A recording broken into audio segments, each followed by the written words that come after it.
जय श्री राम। मैं Krishna Kotlia, insurance expert. आज मैं बात करूंगा एलआईसी के राइडर्स को लेके आप एलआईसी की पॉलिसी में एक्स्ट्रा बेनिफिट ले सकते हैं, या अपने लाइफ इंश्योरेंस की पॉलिसी पे कोई प्राइवेट इंश्योरेंस की भी अगर आपकी पॉलिसी है तो उस पर भी आप राइडर से ऐड करके एक्स्ट्रा बेनिफिट ले सकते हैं। तो वीडियो को शुरू करने से पहले मैं आपसे रिक्वेस्ट करूँगा कि मेरे चैनल को सब्सक्राइब करें और नोटिफिकेशन को ऑल पे सेट करें, और वीडियोज़ को लाइक, कमेंट और शेयर ज़रूर करते रहें। जो टॉप 5 राइडर्स हैं उन पर मैं बात करूंगा आज। अधिकतर ये जो मैं राइडर्स पर बात करूंगा, यही राइडर अवेलेबल मार्केट में अभी तक हैं। जो 5 राइडर्स में बात करूंगा, सबसे पहले आता है एडीडीबी राइडर, यानी कि accidental death and disability benefit rider. इसमें जो आपका इंश्योरेंस कवर है, जो नॉर्मल इंश्योरेंस कवर है, यानी कि नॉर्मल डेथ को तो आपका इंश्योरेंस कवर करेगा जितने लाख का सम एश्योर्ड उसमें होगा आपके प्रीमियम के अकॉर्डिंग। और ये अपने एडीडीबी आपने लिया हुआ है तो आपका एक्सीडेंटल डेथ यदि होती है इंश्योरेंस की तो उसमें जो उसका बीमा धन है वो डबल हो जाएगा। मान के चलिए अगर 5 लाख का इंश्योरेंस है तो 10 लाख का इंश्योरेंस हो जाएगा उस केस में। और वहीं पे यदि accidental death and disability benefit rider है इसका पूरा नाम, तो इसमें 2 चीज़ें कवर होती हैं। यदि एक्सीडेंट से डेथ नहीं हुई और आदमी जो है परमानेंट डिसेबल्ड हो गया, यानी कि डेथ नहीं हुई और वो परमानेंट डिसेबल्ड हो गया, वो कामकाजी नहीं है, तो उस केस में क्या होगा, डिसेबल्ड में यानी कि उसके शरीर के कोई भी 2 पार्ट्स काम नहीं कर रहे हैं, कामकाजी योग्य नहीं है, तो उस केस में क्या होगा, उसका जितना इंश्योरेंस कवर है वो नॉमिनी को मिल जाएगा और आने वाली जो आगे की 10 साल की जो किस्तें हैं वो माफ़ हो जाएंगी। तो ये है एडीडीबी राइडर। और दूसरे नंबर में जो आता है वो होता है एक्सीडेंटल बेनिफिट राइडर, यानी कि एबी राइडर जिसे कहते हैं। ये भी नॉर्मली एक्सीडेंटल जो इंश्योरेंस है उसी को कवर करता है, जो मैंने पहले वाले पे बात करी। तो जितना आपका नॉर्मल इंश्योरेंस है वो तो उसमें होगा ही होगा।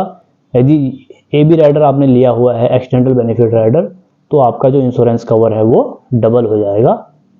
तो जो ये दोनों राइडर हैं लगभग सेम ही हैं, लेकिन जो फर्स्ट वाला मैंने एडीडीबी राइडर बताया वो कभी भी वो लेने चाहिए, क्योंकि उसमें 2 चीज़ें कवर हो रही हैं, एक्सीडेंट बेनिफिट भी कवर हो रहा है और डिसेबिलिटी बेनिफिट राइडर भी कवर हो रहा है। इसलिए जो मैंने एडीडीबी राइडर बताया, यदि आप लेते हैं तो एडीडीबी राइडर अपनी पॉलिसी में लेना चाहिए, क्योंकि उसके 2 बेनिफिट्स मिल रहे हैं। तो तीसरे नंबर में आता है क्रिटिकल इलनेस राइडर, यानी कि गंभीर बीमारी राइडर भी इसमें पॉलिसी में हम ले सकते हैं। कुछ एक्स्ट्रा प्रीमियम देके हम इसका फ़ायदा ले सकते हैं। जैसे मान के चलिए कि आप एक अलग से लाइफ इंश्योरेंस के साथ एक अलग से स्वास्थ्य बीमा लेने के लिए आप नहीं ले पा रहे हैं, क्योंकि उतना प्रीमियम आप नहीं दे पा रहे हैं, या आप अलग से एक हेल्थ इंश्योरेंस नहीं लेना चाह रहे हैं, तो आप अपने जो प्रीवियस पॉलिसी आपकी चल रही है लाइफ इंश्योरेंस पॉलिसी, उसी में एक एक्स्ट्रा प्रीमियम दे के आप वो कवरेज ले सकते हैं। लेकिन इसमें ये रहता है कि सभी डिजीज कवर इसमें नहीं होती हैं, लेकिन जो मेजर डिजीज हैं वो कवर हो जाती हैं। तो जब वो जिस समय आप वो लेंगे तो उससे पहले आपको एक कंपनी एक चार्ट देती है कि कितनी बीमारी इसमें कवर रहेंगी। मुख्यतः जो 15 जो गंभीर बीमारियां हैं वो कवरेज रहता है। इसमें एक चार्ट आपको मिलेगा, उसमें सारी डिटेल से लिखी रहेंगी, तो वो कवर आप ले सकते हैं। क्योंकि आप अगर अलग से एक स्वास्थ्य बीमा लेंगे तो उसकी तो बहुत जो प्रीमियम बहुत आएगी। तो इसमें आप क्या करें, अपनी बेस पॉलिसी पे ही थोड़ा सा प्रीमियम ऐड करके आप गंभीर बीमारी राइडर ले सकते हैं। चौथे नंबर में आता है न्यू टर्म इंश्योरेंस राइडर। जैसे कि प्योरली टर्म इंश्योरेंस होता है वो केवल आप रिस्क कवरेज के लिए लेते हैं, तो इसमें भी यदि आप अपनी जो बेस पॉलिसी है, बेसिक जितना आपका सम एश्योर्ड है, उस पर आप टर्म इंश्योरेंस ऐड करा करके, मान के चलिए आपने बेस पॉलिसी ले रखी है 5 लाख के बीमा धन की, यानी कि 5 लाख का इंश्योरेंस आपने ले रखा है, उसमें जितना भी आपका प्रीमियम आ रहा है उसी में आप टर्म इंश्योरेंस ऐड करेंगे तो कुछ परसेंटेज आपका प्रीमियम का वो बढ़ जाएगा, और आपका जो इंश्योरेंस कवर होगा वो डबल हो जाएगा। तो ये अगर यदि आप डायरेक्ट 5 की जगह 10 लाख का इंश्योरेंस लेंगे नॉर्मली, तो उसका प्रीमियम जो आपके 5 लाख के प्रीमियम 5 लाख के सम इंश्योर्ड पे जो आपका प्रीमियम आ रहा है 10 लाख पे पूरा डबल हो जाएगा। तो आप उसी 5 लाख के इंश्योरेंस में टर्म इंश्योरेंस का अगर बेनिफिट लेना चाहेंगे, थोड़ा सा प्रीमियम आपका ऐड होके वो इंश्योरेंस कवर डबल हो जाएगा। यदि आप बढ़ता हुआ इंश्योरेंस चाहते हैं तो आप अपनी पुरानी पॉलिसी में भी आप टर्म इंश्योरेंस ऐड करा सकते हैं।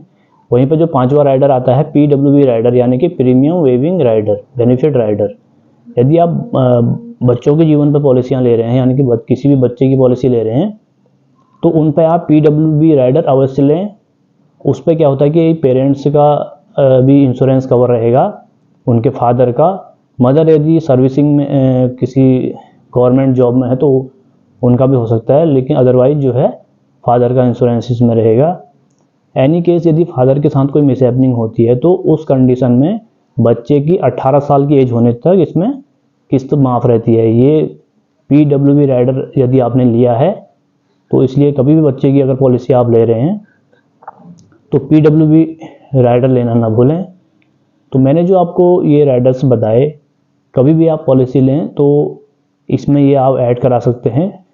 ये नॉमिनल कॉस्ट पे जितना आपका प्रीमियम उसमें थोड़ा सा आपकी किस्त बढ़ेगी और इसका बेनिफिट आप ले सकते हैं।